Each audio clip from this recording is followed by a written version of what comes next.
Hi, I'm Frances Katzen, and welcome to my podcast, The World of Real Estate. In this series, we will explore the world's largest asset class and how it plays out on a global scale. I'm so excited to introduce Howard Lorber, who is the president and CEO of Vector Group and the chairman of its subsidiary, Douglas Elliman. Howard is one of New York's most powerful real estate moguls, acquiring the brokerage in 2013 and growing it across America's top luxury markets.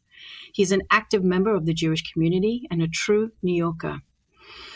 An advisory to many, he also happens to be my boss, and I consider him a friend. Thank you so much, Howard, for being my guest today.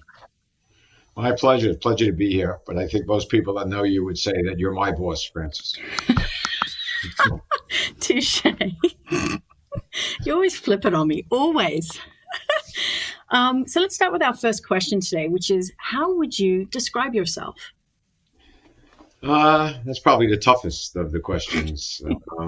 I start with the tough ones first. Yeah, how you describe yourself.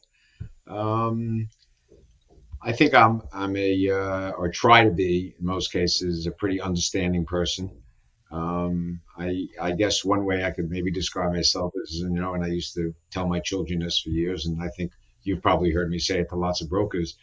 I say I make mistakes every day, but I don't make the same mistakes. If you make the same mistakes every day, then something's wrong with you. So I think that's how I live my life. I don't mind making mistakes. I don't mind people that I partners with or work with. I don't mind them making mistakes, because if you don't try different things and you don't try new things, you're never going to make a mistake, but you're never really going to get any place. So make a lot of mistakes. I've made a lot of mistakes, but I don't make the same mistakes. I think that's a very important distinction. Wow. May I ask where you grew up? I was born in the Bronx, near Really? Yankee Stadium. Yeah, near Yankee Stadium. We lived with my grandmother and grandfather, my mother's parents at the time. And my grandfather passed away when I was about, I think, 3 or 4, so I don't really remember him.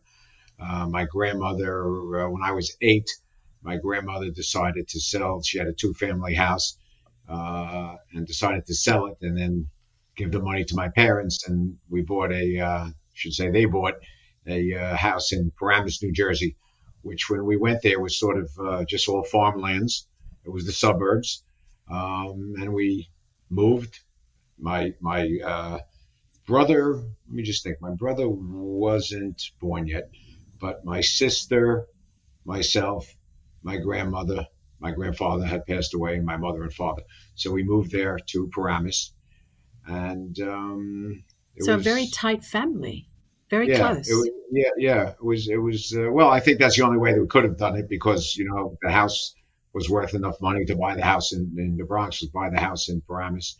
And so my grandmother shared a room with my sister. I shared a room with my brother, who came a little bit later. And my mother and father had their own, they had a bedroom. And I remember the house, it was a split level house. It wasn't big. I think we had one full bath and one half bath in the house, which I always laugh at myself now. You talk about being spoiled and getting used to things. I can't even share a bathroom, for all the years I was married. I couldn't even share a bathroom with my wife. So it's So that formed your idea of the world in some ways, would you say? Yeah, it did. And it was a happy time, being in the suburb. In order for me to feel better about moving, my parents decided they would buy me a dog, since we were going to the suburb. So we moved, we got the dog, we moved, and the dog hated me. The dog bit me like 10 different times. Okay. But one day my mother's brother showed up, and he said, he saw what was going on. I said, look, we have to get rid of the dog. And he took the dog, and I don't know who he gave it to or whatever, but I never saw the dog again. What kind of dog? Probably a good thing at that time. It was a mixed breed. It was, okay. Mixed breed, something or other. So would you say you grew up religious, affluent, Religious, no. In fact, I never really called myself religious. I'm spiritual. I like the spirituality of it.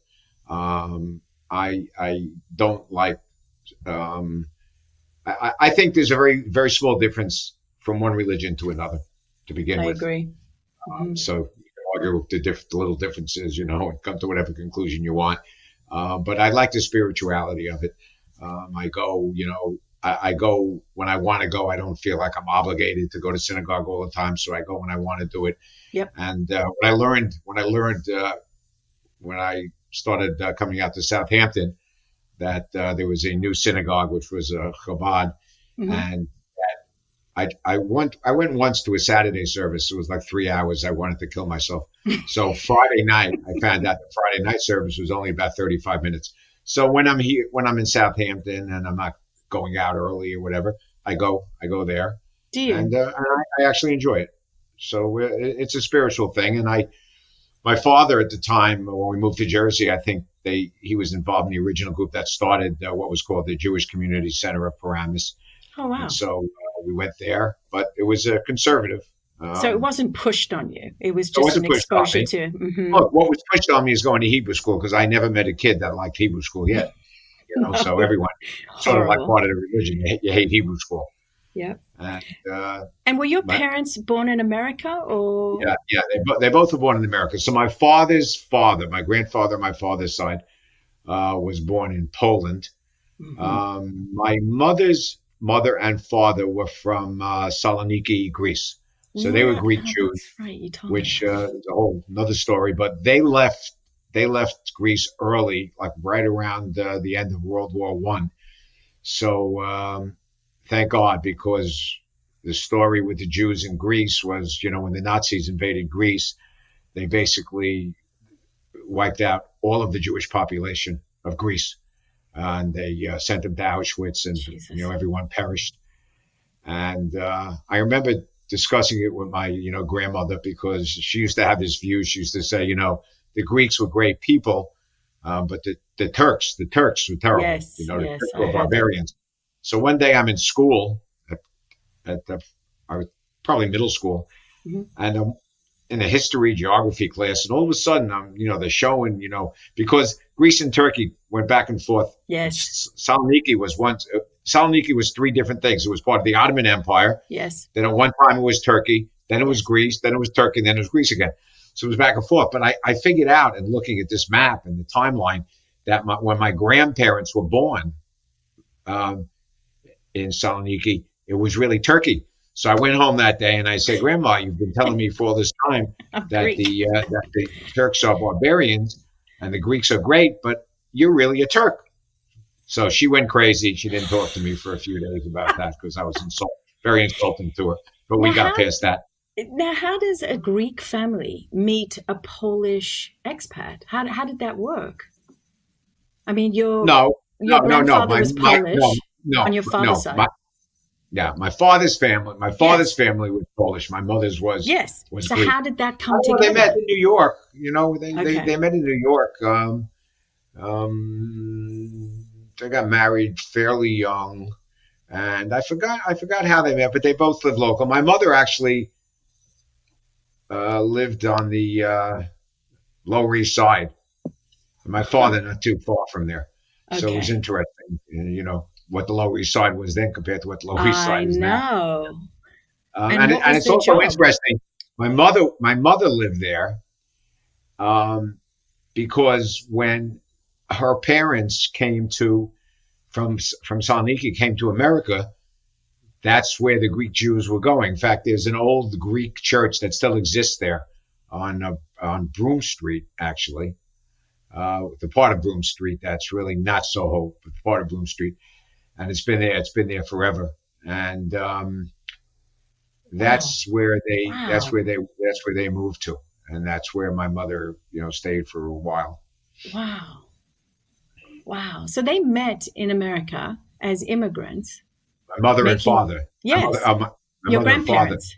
My grandparents, yes. My grandparents met when they came to the States. Yes. And what were their jobs coming in as a skilled laborer? I mean, what was their profession? No, they were young. They were basically late teenagers when they came. Because they came around 1918, something like that. Wow, Howard. Yeah. That's quite a history. Yeah. And my grandmother was great, because my grandmother, when we moved to Paramus, my grandmother's job in the house was she was the cook because my mother was not a very good cook. That's So a she good was the cook to cook. have. Yeah, Good she was the food. cook. And I remember going to school, she would make my lunch. So in those days, all the kids in school were eating, peanut butter and jelly sandwiches, And American you got sheep. tara masalata Yeah, sandwiches. and I was eating spinach sandwiches and feta cheese sandwiches. So it was different, that's for sure. Oh, wow. Okay, that's amazing. What? So, so how did you become an accountant? So let's jump Well, forward a bit. I never wanted to be. I didn't know what I wanted to be. I think in my early years, I wanted to be a veterinarian. So that's what I wanted to be. Really? You would have been amazing. Why didn't you do it? You love animals. But by the time I was in high school, my sights were more on becoming an electrical engineer. I was a Now, geeky sort of kid, were when it you? came to electronics and radios and stuff like that. And so Were I you an liked that. introvert? No, I was an introvert. I had a bunch of friends, Okay. but I liked electronics things. So Did your dad support that and your mom, or were yeah, you yeah, just yeah, yeah. They were fine with it. My father had started his own business as an electrician. okay? It was not quite the same thing I had in mind. Hmm. In fact, I remember him taking me to work once or twice, and after going to work once or twice with him, I said, I can't do this. So that was short lived. Was he hurt? No, I don't think so. But he developed a small business, and it was a building boom. So we started, being Wow. the electrical contractor and doing electrical work in all these new houses that was going on in the building boom. And my mother basically was home most of the time. In the later years, she became a bookkeeper, I think, I think it was Grand Union. Wow. Um, How yeah. old were you when she started taking a position? I think I was probably late high school, yeah, almost the end of high school, beginning of college. And so at that point, you had now said, I'm not going to be an electrician. I'm not going to run the business. I'm going to Yeah, go I do wasn't going to something work else. for my father, and so I found a school on Long Island. It was CW Post College, which was part of Long Island University, and they actually had an engineering program. So I went in there to be in the engineering program, but after the first year, they terminated the program. They didn't have enough people in it. So I didn't know what to do. So I asked around and I asked around, I said, so, to people, I questioned them. So what's the easiest major to take to graduate without doing too much work? So I was advised that I should become a sociology major. So I said, fine, that sounds easy. So I was a sociology major. The problem was that by the time I graduated and I was a sociology major, and I said to myself, boy, what are you going to do then? I wasn't going to be a social worker. I said, I wanted to be in business. I wanted to be in sales. So it really was something that wasn't the right thing for me to do, except How it did was you know easy. you wanted to be in sales? I always had a lot of friends. I just felt that I had a chance to be good in sales, but I wasn't really sure at the time. When I say sales, it was a bunch of different type of things. A lot of it was finance related type of thing. Like when I graduated college, I became a stockbroker. So you'd say that's sales. And then after Which that, I was firm? in business.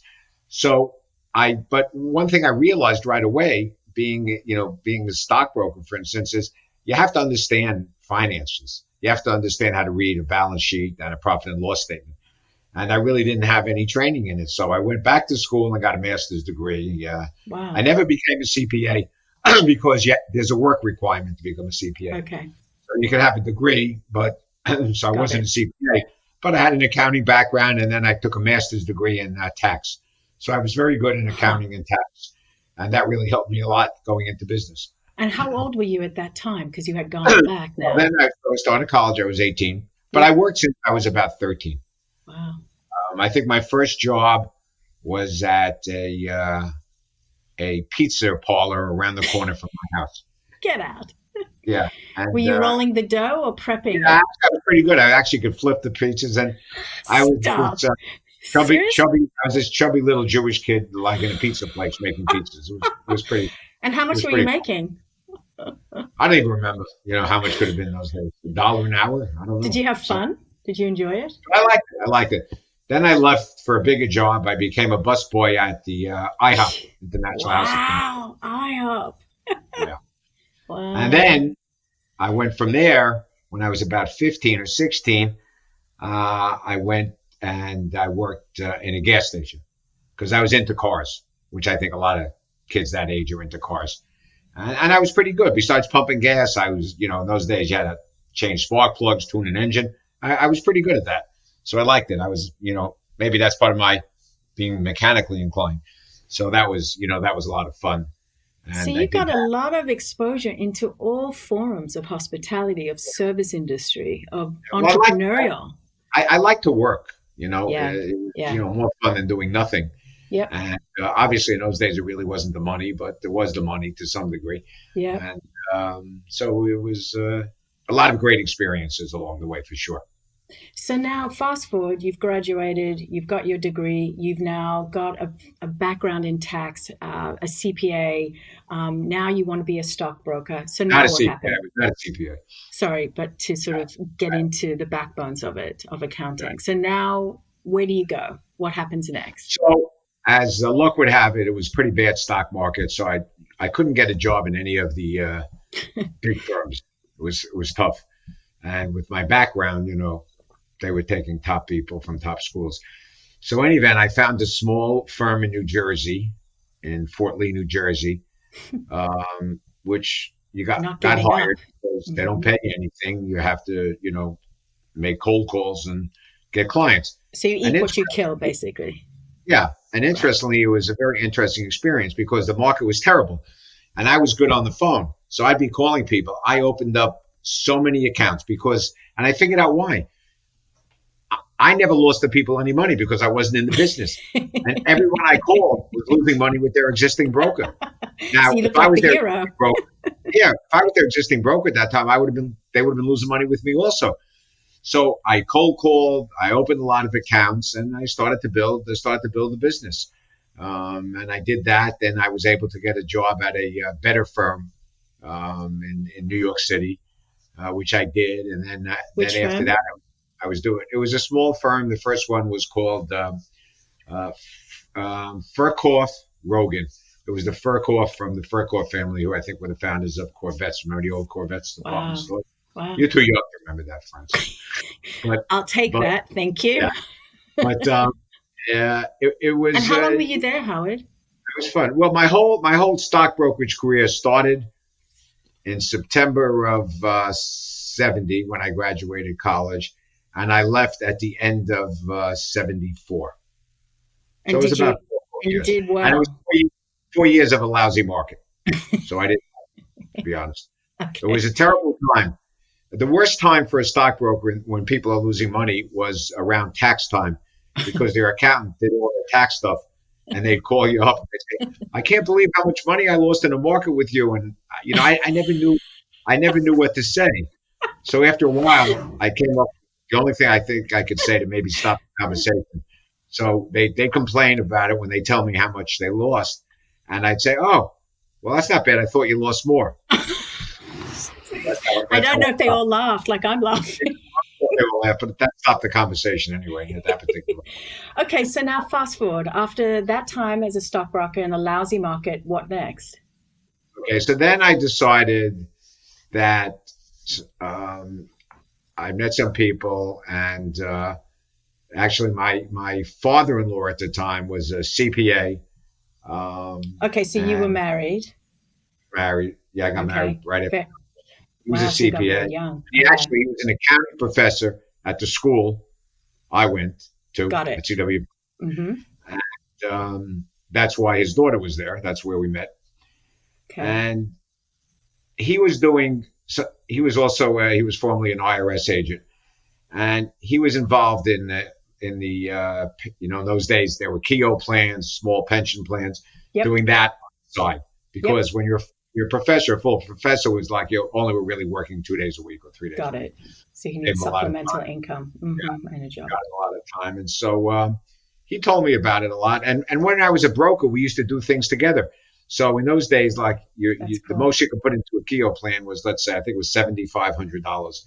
So a third would go to buy insurance, and 2/3 would go to buy investments, like a mutual fund. So I'd be handling the mutual funds. And if I had a client that wanted a care plan, I would tell him to use my father-in-law for the insurance part, and vice versa. He would tell him to use me for the investment.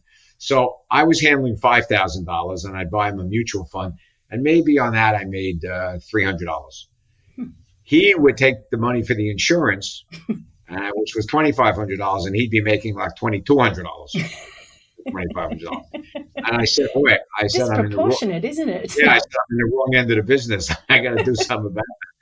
So ultimately, what I said was, I think I want to be in, to him, I said, "Your business." So he said, "Oh, great. We just do things together and whatever." So I was doing it full time. He was still teaching, and I sort of built the company. And what was the name of the company? It was called Hallman, which was his name, and Lorber Associates. Which, believe it or not, is still in existence. They still handle pension plans for smaller companies, and of course the rules are different, now than they were before. But it was a good business and made a bunch of money. And how long did you do that for? Sorry, I started that in '75, and I was in it for quite a while, into the '80s. Wow, so you really found your niche. Yeah, it was a good partnership. In the mid-'80s. Wow. And then what happened is a friend of mine who was in the other side of the insurance business, property and casualty, not life insurance. He worked for a big company that was getting more into the insurance business. It was the old publishing company, Harcourt Brace Jovanovich, which was a scholastic book publishing company. And he said they would be interested in buying your life insurance and pension business. Wow. And I said, okay. I didn't know what I would sell because, it's really salesman. It's not like you had assets, whatever. But to make a long story short, I ended up selling the company to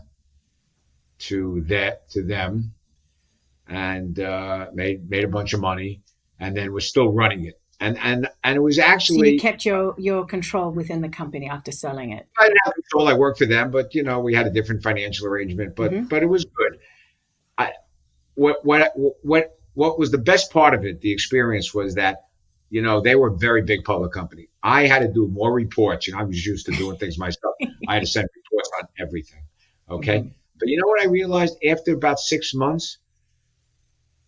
My business was a much better business because I always knew where we stood, what we were doing, financial controls, and I really made, more money for them and for myself being part of it, where I had to. I was much more held accountable for that.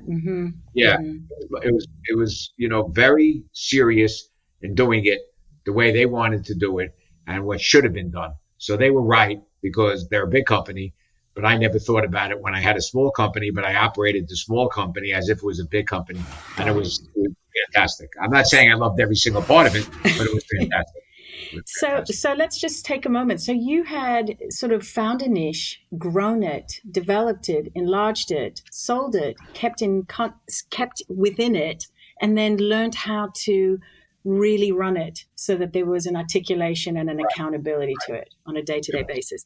So that segues in. So you're famous for taking well-known but poorly managed brands and turning them into hugely successful and profitable businesses.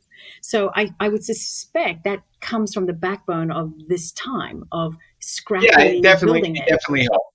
But I will say I started getting bored at some point in that business.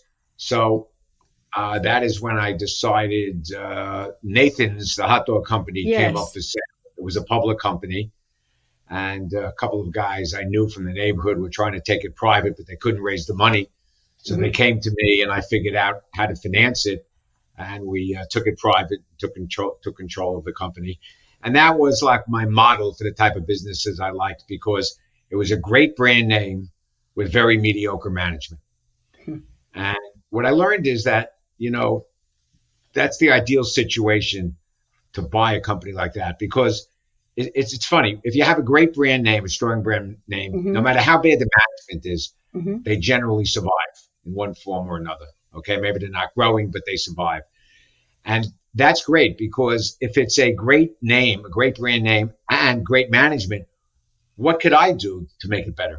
You know, probably nothing if they were great. So I started looking for, and that was sort of my business model then, a great brand name, not so good management. And Nathan's was in that category for sure. Nathan's is absolutely a part of American history. It's associated for decades with every event possible. So the question is, how did you know how to find the right management? Because again, there's a lot of moving parts, and trusting and knowing that people are going to deliver. How do you manage that? You know what? In that case, it was, and you know, who knows, because they founded the company in 1916. Okay. Mm-hmm. And maybe they didn't want to grow it. You don't really know. Maybe they were happy with what they had. So I brought in some new people, some younger people, and, you know, came up with different ideas. Like they had never franchised it. One of the first things we did is start doing franchising. Right.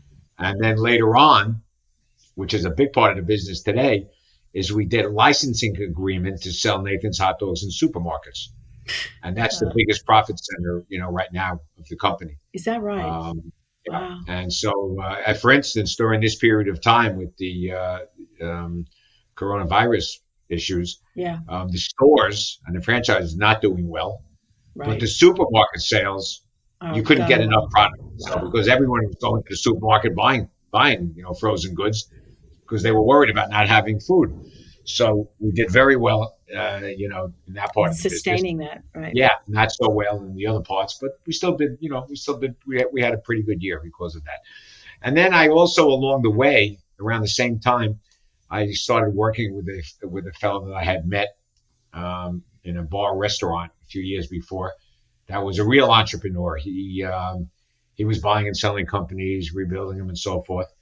And I actually had started doing some business with him when I was in the insurance business, you know, when he had some issues with some of the pension plans for the companies and so forth. Okay. And so he, at the time, had bought control of the old Western Union company. Oh, my gosh. Which, by the way, was started in the 1800s. Okay? Oh, my gosh, that's right. Another situation of a great brand name. Wow. Lousy management.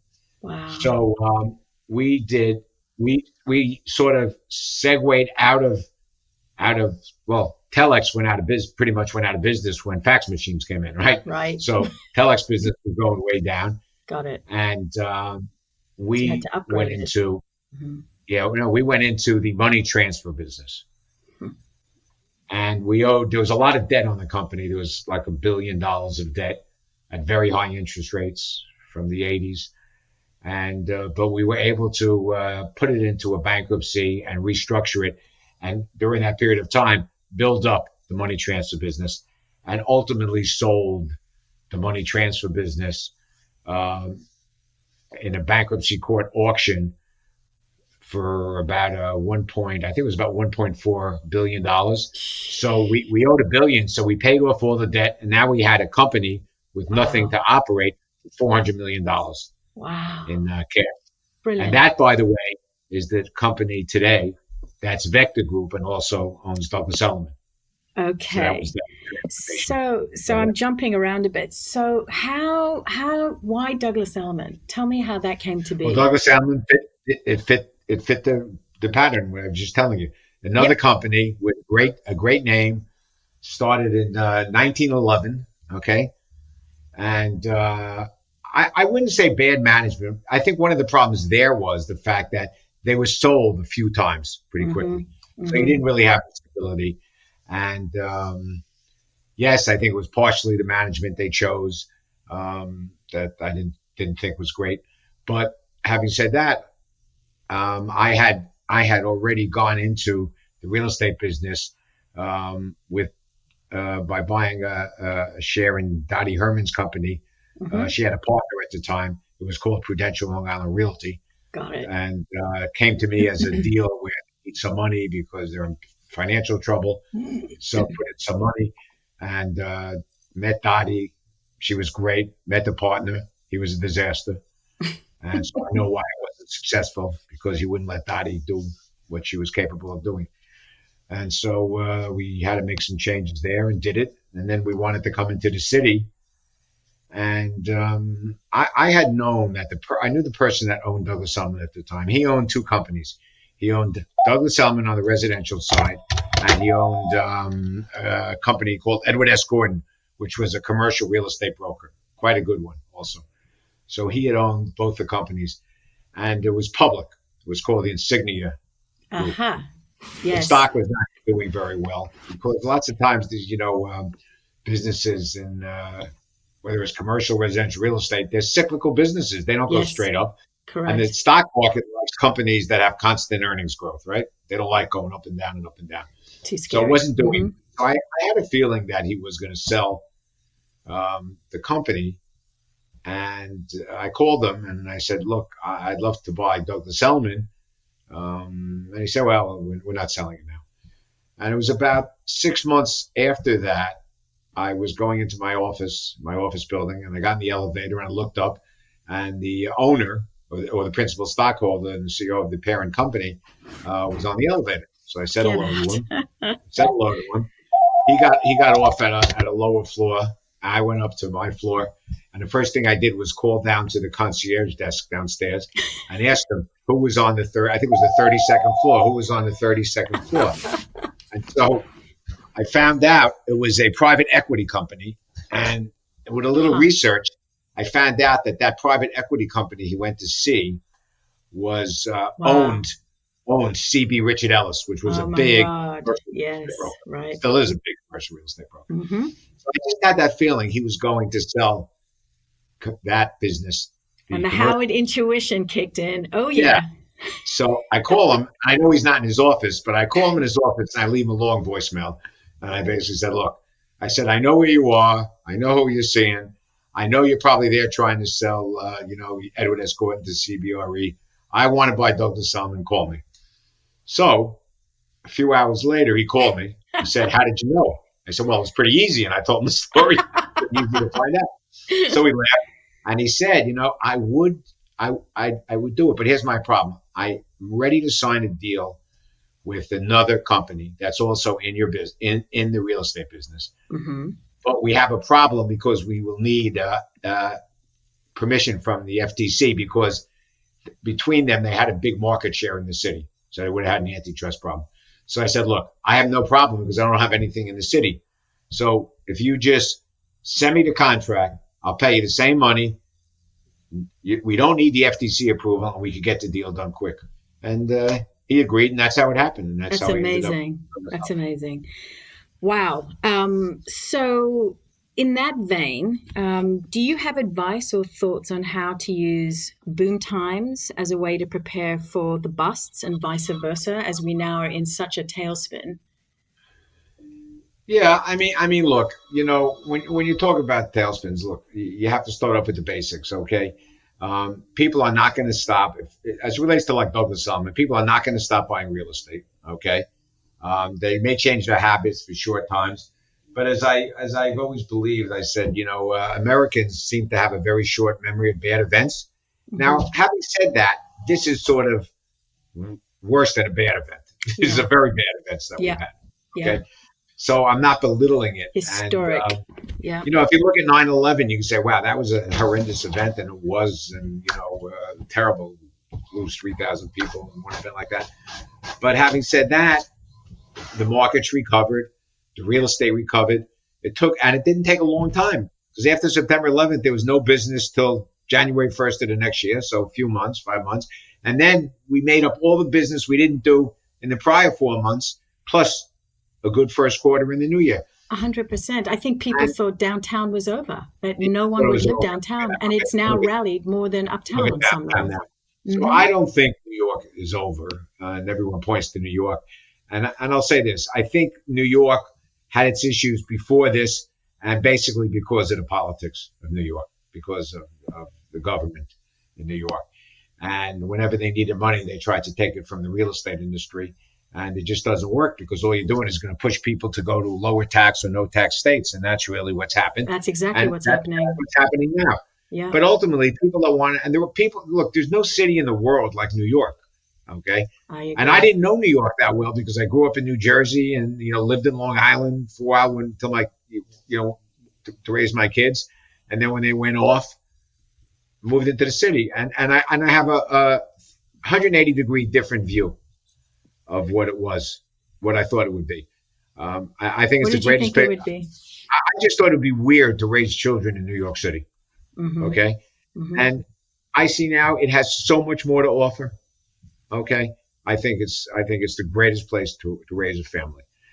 Now, I'll qualify it. I'm saying I'll qualify it and say that I think it's the greatest place to live and raise a family if you have someplace else to go sometimes on the weekends and in the winter. I mean, and I truly believe that. Would I want to be there 365 days a year? No.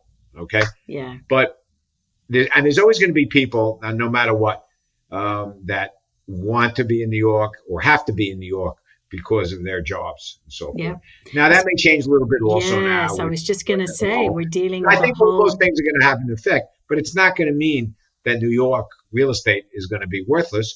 New York real estate is always going to be valuable, and at different times it'll be more valuable than at other times. And this one maybe take a little bit longer. I'm sure it'll take a little bit longer than the 4 months of 9/11. But even the financial crisis, that was a couple of years, and that hurt a lot of places. And everyone was wrong about that also, because I remember them saying that in Miami there's a 10-year supply of unsold condos. Mm-hmm. And in 18 months, the 10-year supply was gone. So, things change rapidly. And look, if you look at the stock market today and where it is, almost back to where it was before this, it's actually amazing and shows you the resilience of the country. And luckily, do you think it's we're in a very inflated low. For now? Do you think it will adjust again? No, look, it could be. I'm sure it's not going to go straight up. Nothing generally goes straight up. But you've had a 3.5-year run where pretty much went straight up. So it was due for a correction anyway. I would have preferred the correction to just happen without having COVID to have to deal with it. And now the issues, in the country that are going on, it would be better off if we didn't have that. But having said that, by no means is that the end of New York City. No, that's just not happening. But we do see people going to other markets. We see people going to Florida, which is a no income tax state, no income tax state, and no estate tax also. So big deal for people, especially at this time in their life. And then you have Texas, and then you have Nevada. And then you have a bunch of low tax states, so there's a shift without question, slow shift, but I still say, forget about all those other ones. There's no place like New York City. It's just I would agree. I agree. Are there any what some of the trends, what may happen, and I think more so because of the COVID, and I don't know if I spoke to you about this, Francis, but I really think that it's going to be a resurgence. A lot of people are going to there will be resurgence to buying single-family homes, buy townhouses. I was just going to, that's been a big change in very high net worth people who are now preferring to buy townhomes. Yes. Yeah. Like I love the building I'm in at 432 Park, great building. But realistically, okay, you buy a building like that because you have all these great things in the building. And then what happens? You have a problem like we had with COVID. And then the first thing is they close the gym, so now you don't have a gym anymore. Second thing is they close the spa. Third thing, they close the pool. Yep. Fourth thing is they close the other amenity rooms like the theater and the billiard room, and then they close the restaurant. So within a relatively short period of time, there's nothing you could do in an apartment except stay there. And I started thinking about it. And I said, man, if you had your own house in the city, if you had your own house in the city, you could have all those things in your house, okay? And also not have to be with anyone else, not have to go in an elevator with other people. So there are advantages. And I say it because I think just as a value proposition, townhouses, through this whole booms time in the last boom, the townhouse prices are lower now than they were before. Yes, they are. So I think that's because they couldn't compete with the amenity or the full services of what people wanted, which is someone to come and do bed turn down. And if God forbid someone in your family gets sick for quarantine purposes, they have their own floor. Yeah. You don't have to start. I just think it's a quarantine. Maybe short-lived because we all have the COVID on our minds now. But I'm not so sure it's so short-lived, and I think it's something that's really interesting for buyers to look. It's very true. Are there any industries that you haven't invested in that you have wanted to for quite some time now? And if so, what's holding you Um, back? no, not not really. I mean, I never really was industry specific. I was, potential specific. If a business has potential, and Yeah. again, if you go back to what I look for, great brand name, okay, Bad not so good management, poor management, management. Yeah, right. not so good management. Those companies never seem to die, okay, No, and it's true. therefore, I think those are the things. And if I look at the three, you know, best deals that I ever did, one of them was Western Union, would fit that category. One of them was Nathan's, and one of them was Douglas Elliman. So I think, I sort of stick to that thinking and would look for something in those categories if something came up. You know, I'm going to sort of go off the questions and just say, do you feel like you've done it all at this point? No, not at all. Not at No? all. Look, I love what I do, and I think you know this, Francis. I mean, the fact is, I spend my whole day when I was in the office, my whole day would be meeting brokers. I know. And the day went so fast. I loved it. It was great. And I think that my job is to help them make money. And I love the And business. you So have. why not? It's just sort of it's natural for me. That's why I say a salesman, because, what am I doing? I'm being a salesman, trying to help them be a better So, salesman. I mean, look, Howard, I have to tell you, as someone who's observed working for you for over a decade, I have never met anyone who's been more consistent in returning calls to people in real time. And you're a chairman of many companies, you know, You know, I it's learned that early impressive. on. I decided early on, I made a rule for myself. I said, I am going to return every phone call every day, even if it's to say, look, I'm really swamped today. I'll call you tomorrow morning. But I And you will not, do I it. try not to let a call go by that I don't either return and take care of whatever the issue is, or just to say that, look, I'm swamped today. Let's talk tomorrow morning. And that You was a have. rule I've had for, my whole business life. And let me tell you something, it speaks volumes because out of 7,500 people or agents in one company, you have managed to maintain a pulse on your people. It's incredible. Everyone says it. They said they've never seen anything like it. It's really unbelievable. Well, Um, because I like it. I couldn't do it if I didn't like it, right? you It do would be care. pretty You do miserable. care. You're Yeah. very caring about what you do, Every and you take time it that I seriously. can help a broker make a sale or get a listing or whatever, I feel like it's also my win. We Yes. did it. We did it together. I'm part of it, and I like that. You've certainly shown me through the years how to really handle business, the good, the bad, and the ugly. And you've Yeah. been honest with me throughout all of it. And I have to say, it has been one of the best parts of working as a broker. Even though Um, you may have not liked everything I said, Francis. true, true. Yeah. Can I ask you a question? What's your greatest professional success? Um, you know, I don't really look at it that way. Look, I think I'm a very lucky guy. I have two great children. One of them's in the business. One of them works for me in a family office out on Long Island. I have two great grandchildren, and we're very close. We're a very close group. And so you may not say that's a professional success, but as far as what is the success, I think that's really my greatest happiness and my greatest success. Mm, the legacy of relationships with Yeah. family. Yeah. And by the way, and how many brokers, that I really consider friends like you and probably dozens of other ones. Yeah. I mean, it's fantastic. It's fantastic. It Yeah. really is fantastic. It's mutual. You know, you have been an active member of the Jewish community for as far as back as I can remember. President Donald Trump himself tapped you to head the U.S. Holocaust Memorial Council.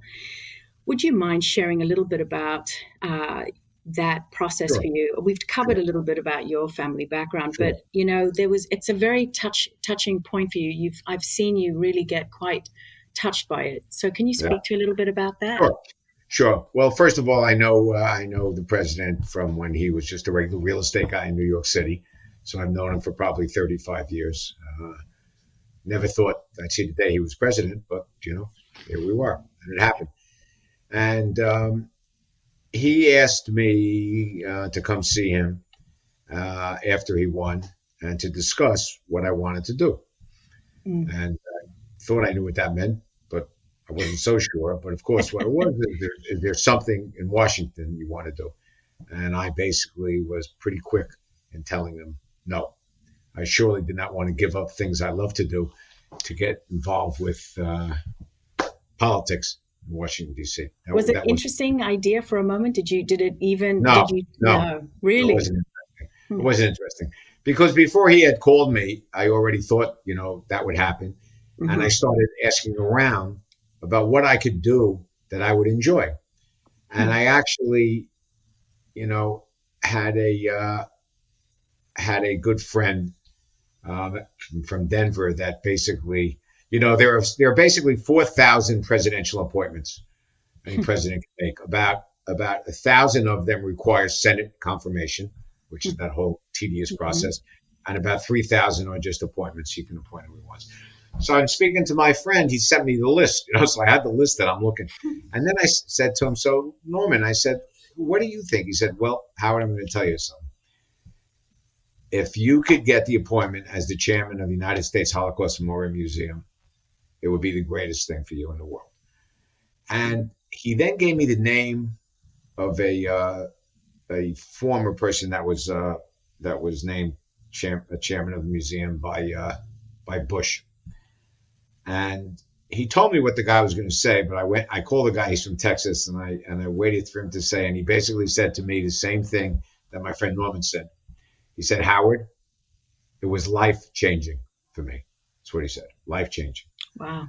And so I was pretty convinced. And then also, in my background, because of what happened to the Greek Jewish population in World War II, and I've actually gone with my children to Saloniki. I saw the train station where they loaded the Jews onto the livestock cars, and I really I got very much involved in learning a lot about it. My youngest son, who's a great history person, as soon as I told him I was going to do this or wanted to do this, he probably sent me 50 books because he said, Dad, I don't want you to embarrass us. You better read up on everything that happened. So, I read most of them, and I decided it's what I want to do. So when I went to see him, I knew what I wanted to do. And it was an interesting conversation. But, I think he was surprised. Really? Yeah.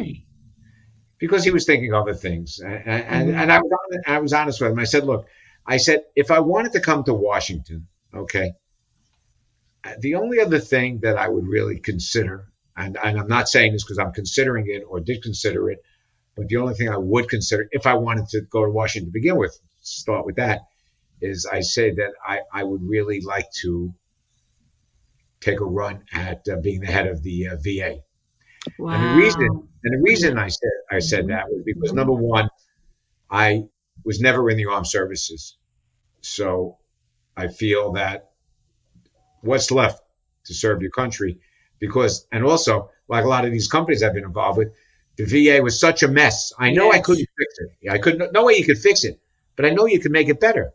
It actually made it better. The biggest thing that was done, okay, was the fact where if you're trying to get an appointment in a VA hospital, a veteran, and you can't get one within a week or 2 weeks, you can go to anyone you want to go and send a bill to the VA. Right? That's brilliant. That never happened before. People died waiting to see. So it was a combination of, but that fact I didn't want to go to Washington, so it didn't really matter about the VA.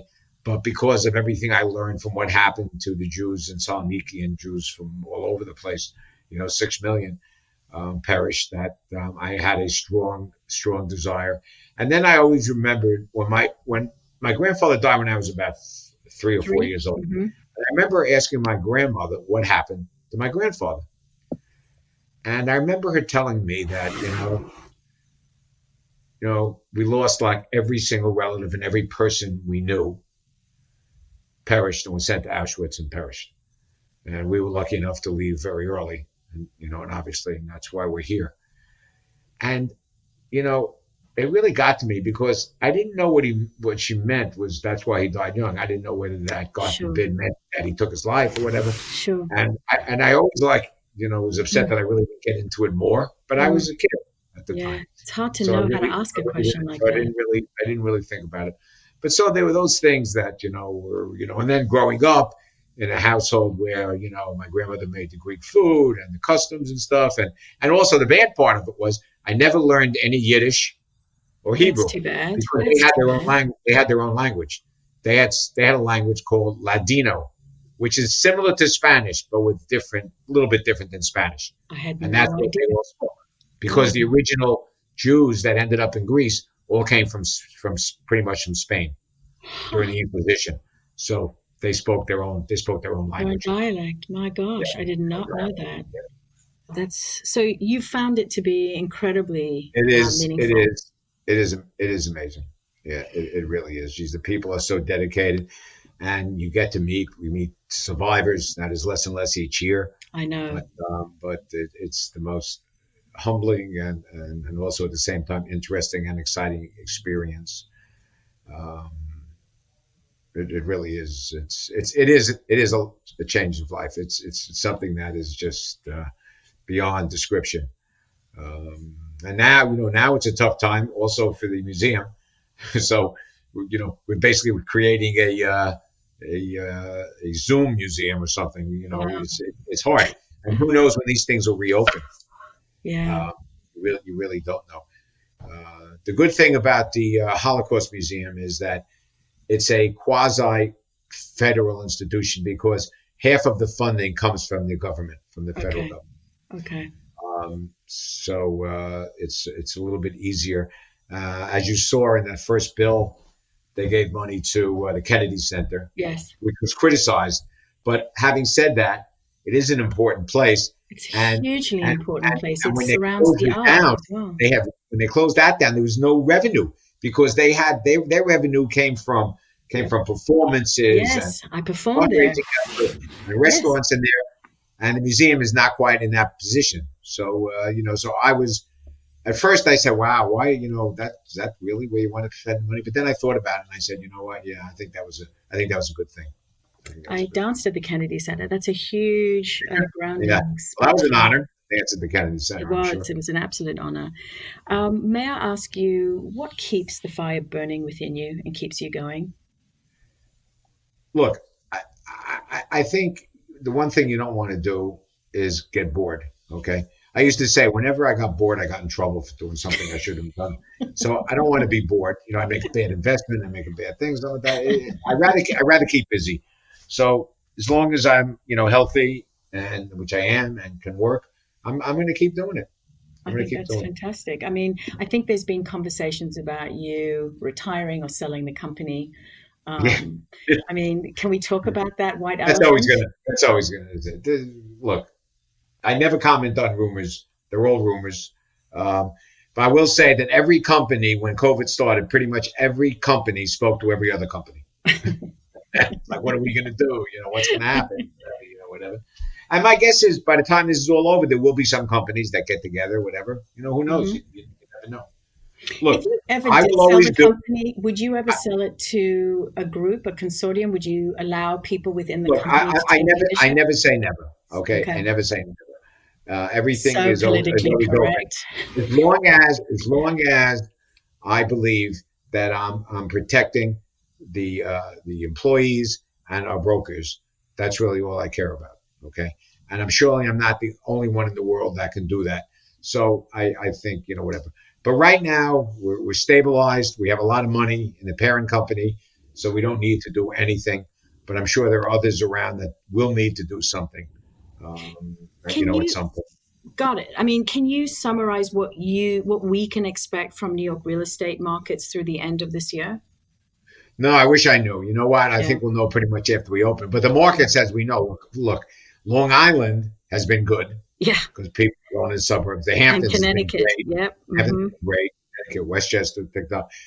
South Florida, in Miami and Palm Beach, is booming.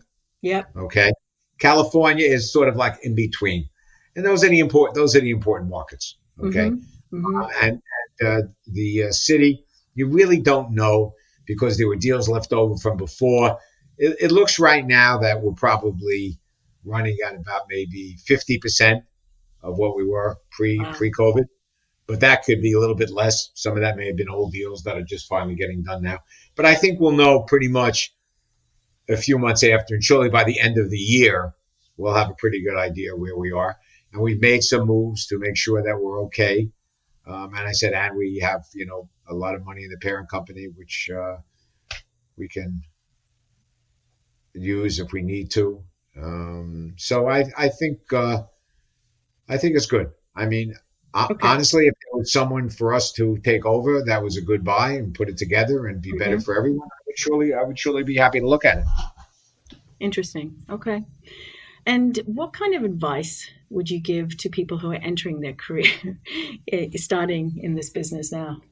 Well, look, I think it's Run. I think it's the greatest business in the world. It was the same like the insurance business. What business can you get in where you don't have to have any money? Okay. You don't even have to really be that educated. Okay. I mean, education is important.